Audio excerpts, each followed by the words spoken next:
There's a reason why intelligent people often find small talk frustrating. It's not just that they think they're too smart for it, nor is it necessarily a sign of arrogance. It's something deeper, something rooted in the way they think, the way they process the world, and the way they value their time and energy.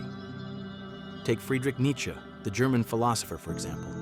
He was someone who rejected shallow, surface-level conversations and instead sought meaning, depth, and truth in everything he did.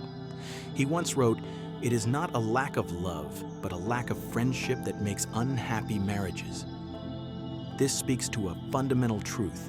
Meaningful relationships aren't built on empty words, but on shared understanding and deep conversations. Small talk, in many ways, is the opposite of this. It's an exchange of words that often carries no real meaning. The weather, the latest sports scores, or how the weekend went. These are conversations that keep social interactions going, but they rarely lead to anything profound. For highly intelligent individuals, this can feel like a waste of time. Instead of talking about trivial matters, they crave discussions that challenge their minds, introduce them to new ideas, and allow them to explore the depths of human experience.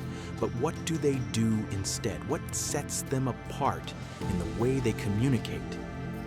It's not that they avoid social interactions altogether, far from it. Many intelligent people are deeply social, but they engage in a way that feels meaningful to them. They guide conversations toward interesting topics, seek out people who share their curiosity, and most importantly, listen intently to understand rather than just respond. Consider the way great thinkers throughout history approached conversation. Socrates, for instance, was famous for the Socratic method, asking deep and probing questions that forced people to think rather than just accept surface-level truths. He didn't engage in small talk. Instead, he would challenge people's assumptions and push them to question their own beliefs. Nietzsche himself had a similar approach. He rejected convention, often criticizing those who followed social norms blindly. For him, engaging in deep discussions wasn't just a preference. It was a necessity for intellectual and personal growth. This is something many intelligent people instinctively understand. They know that true connection isn't found in obligatory pleasantries, but in the exchange of ideas, emotions, and perspectives. They prefer to discuss philosophy, art, human nature, and the mysteries of the universe rather than gossip or idle chatter. This is why, in social settings, they might appear reserved or uninterested. It's not that they dislike people, they just find it difficult to engage in conversations that feel empty. But there's another layer to this: energy. Conversations require energy, and for intelligent people, that energy is a precious resource. Engaging in small talk can feel mentally exhausting because it doesn't provide the stimulation they crave.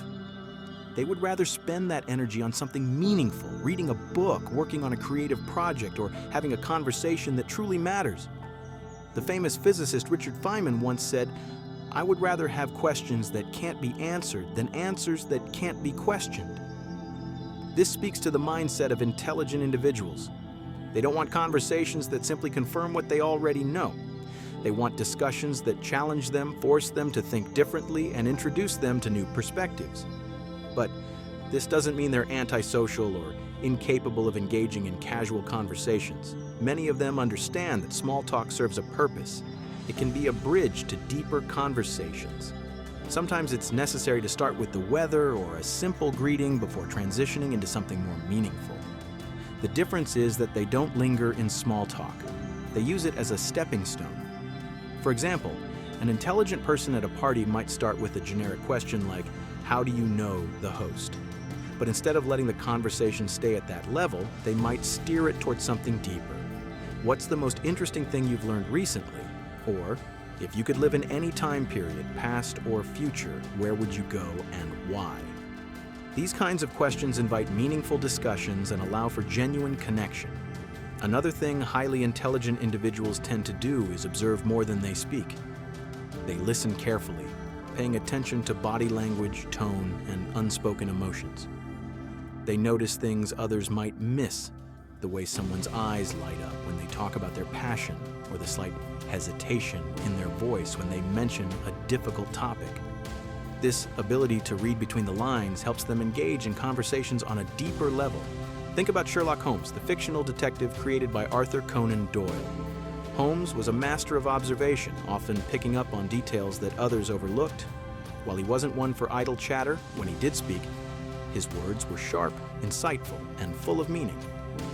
This is the kind of communication that intelligent people often strive for, saying less, but making every word count. Nietzsche also believed that solitude played a crucial role in deep thinking.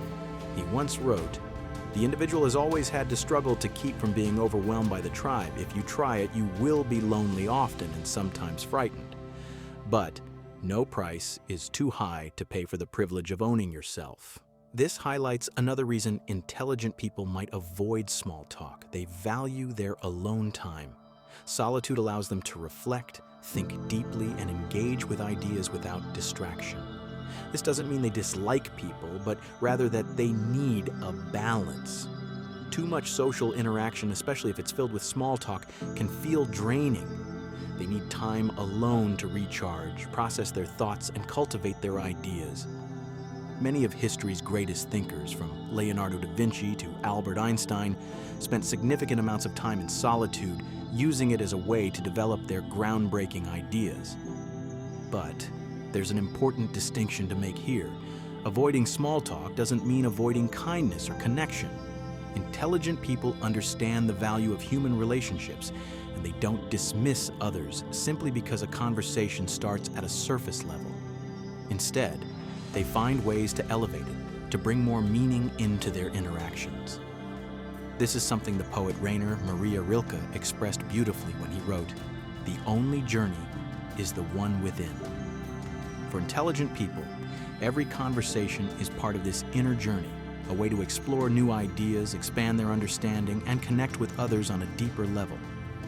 So what can we take from this? First, that small talk isn't inherently bad. It serves a purpose. But for those who crave depth and meaning, it can feel unfulfilling.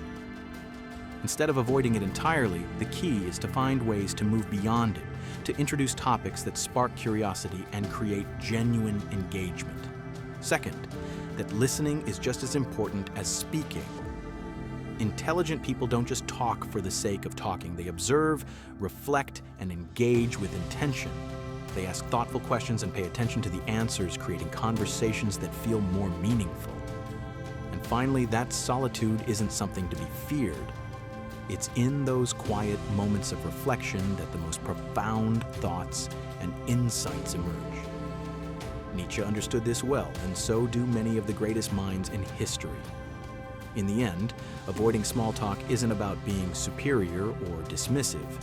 It's about valuing meaningful connections, engaging in conversations that matter, and using time and energy wisely. It's about seeking depth in a world that often encourages the superficial. And for those who think deeply, this isn't just a preference, it's a way of life.